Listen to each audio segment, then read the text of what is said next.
Niali block अंतर्गत नियाली पंचायतर बारबोड़िया ग्राम में माँ हरचंडी मंदिर में द्वादशाष्टमी प्रहरी नामयज्ञ अनुष्ठित हो जाएगी। नामयज्ञ ग्राम में समस्त ग्रामवासी समेत पाखआख अंचल श्रद्धालु मैंने सहयोग करथिबा बेले ग्रामर समस्त गृह सम्मुख में कलश स्थापन करथिले।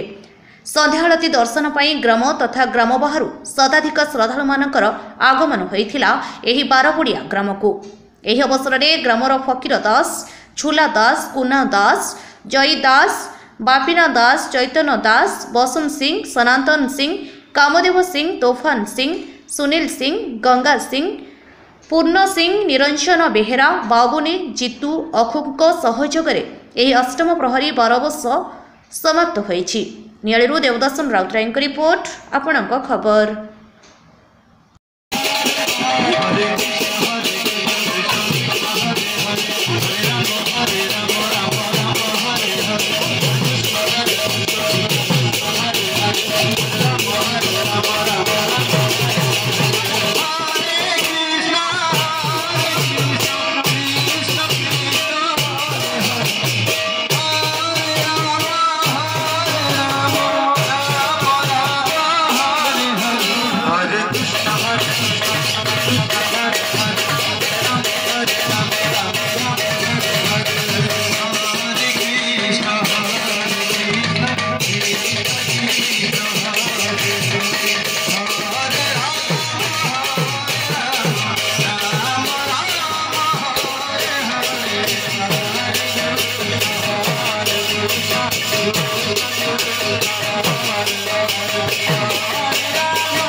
अधिक खबर पाई आम चैनल को लाइक, शेयर और सब्सक्राइब करंतु।